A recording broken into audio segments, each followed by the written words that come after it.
Ya, Sudah ya? Oke. Belum ini. oke. Oke. Sudah ya? Baik. Terima kasih ya rekan-rekan media. Hari ini dapat kami jelaskan bahwa agenda sidang gugatan penggugat atas nama Nikita Mirzani dan penggugat 2 Ismail Marzuki, agenda terakhir untuk menghadirkan saksi.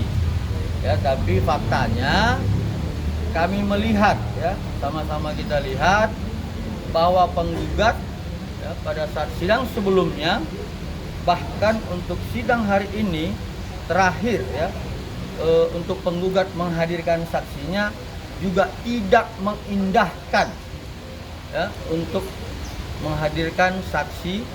Kemudian kami juga bingung apakah gugatan itu benar, gugatan yang benar atau gugatan yang dibuat-buat ya. Ini kami bertanya ini. Kenapa dari awal ini sepertinya kayaknya tidak mengindahkan proses persidangan ya. Padahal hari ini kami dari tergugat 1 dan tergugat 2 yaitu Dr. Reja Gladys dan Dr. Autobah Mufid ingin ya menyampaikan dalam persidangan fakta yang sesungguhnya.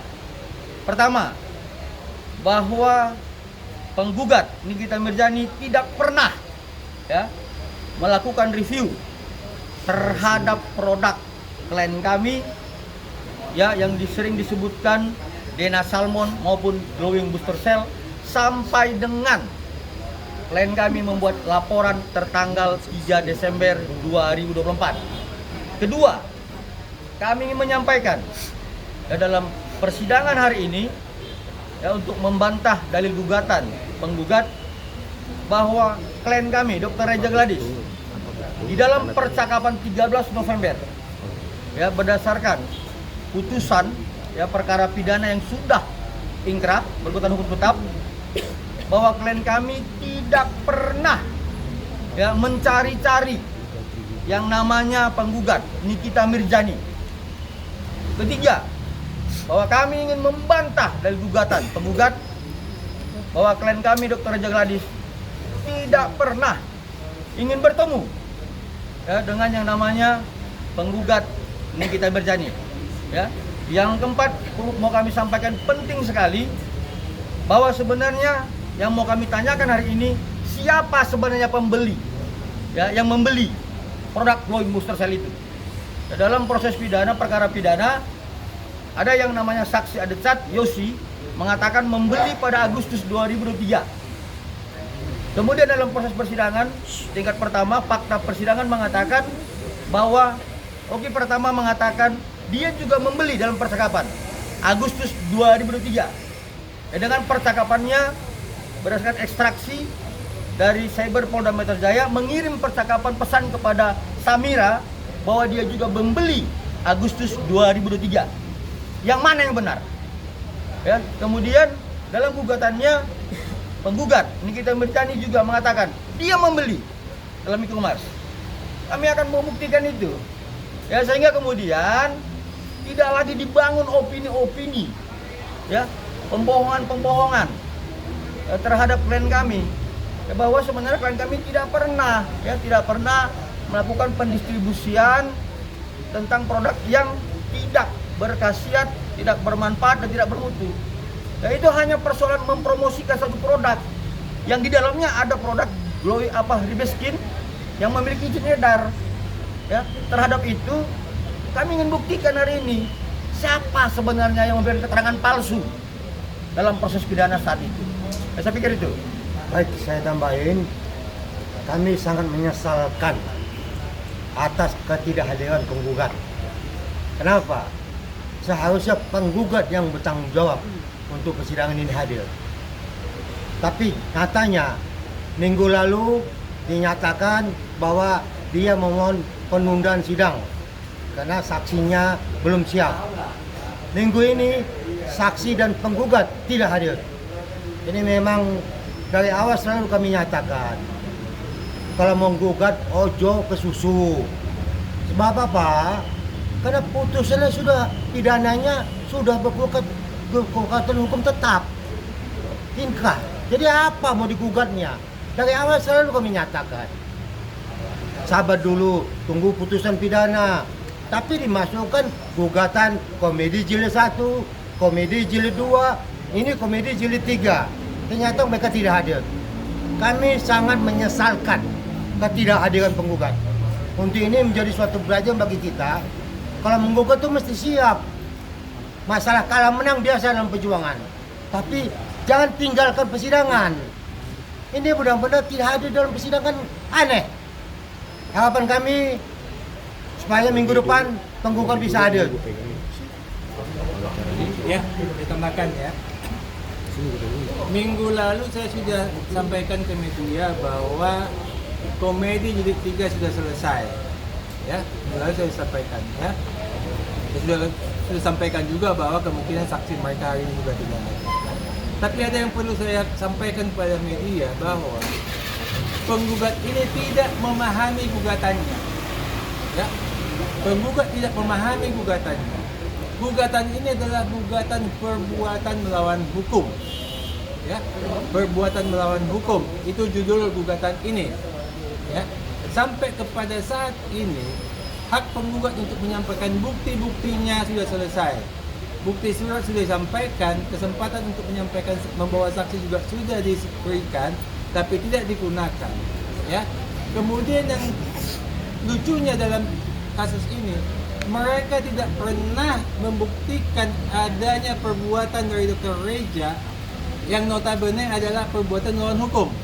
Ya, tidak pernah ada statement dari mereka atau bukti daripada mereka perbuatan apa sih yang dilakukan oleh Dr. Reja yang melawan hukum.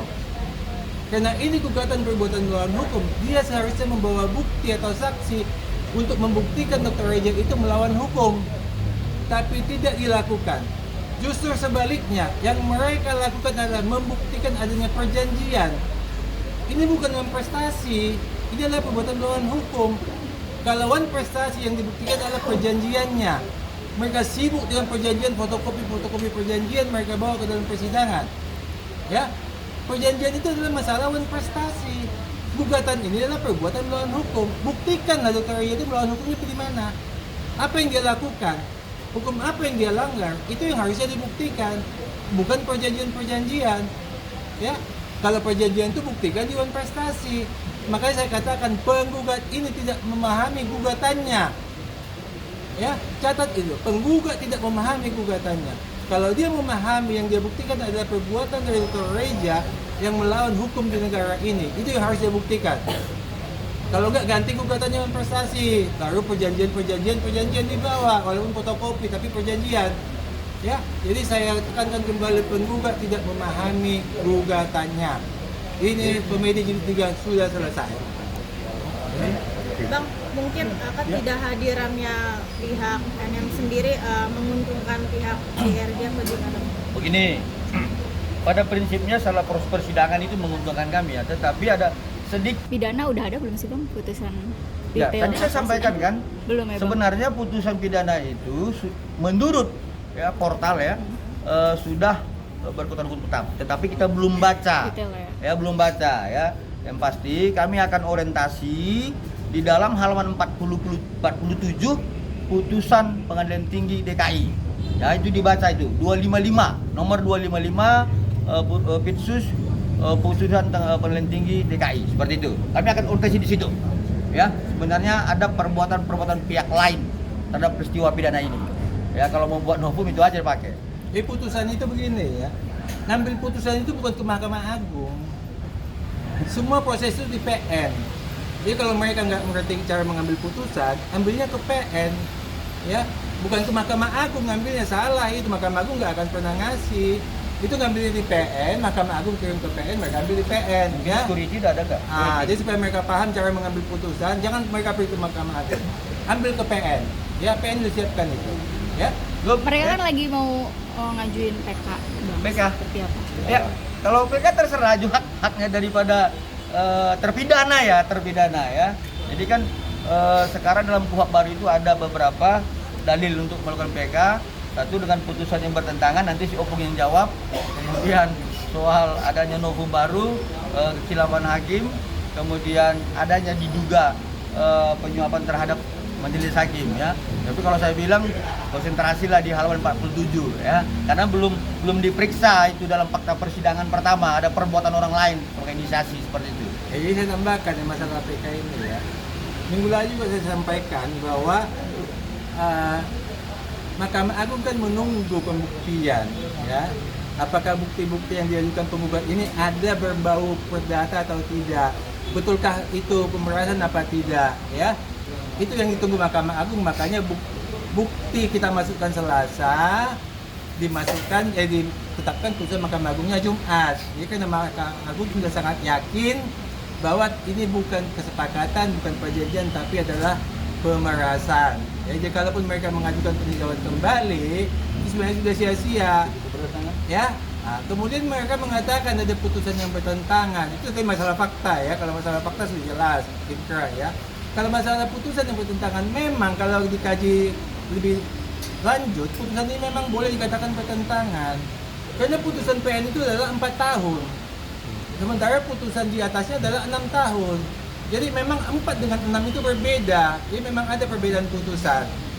Ya, jadi kita akan lihat nanti hasil peninjauan kembalinya. Mungkin peninjauan kembali itu akan mengacu kepada yang 6 tahun yang dikuatkan, bukan yang 4 tahun yang dikuatkan. Dalil komedi ini ya. Ya. Nah, mungkin yang 6 tahun dikuatkan, bukan yang 4 tahun. Ya. Terima kasih.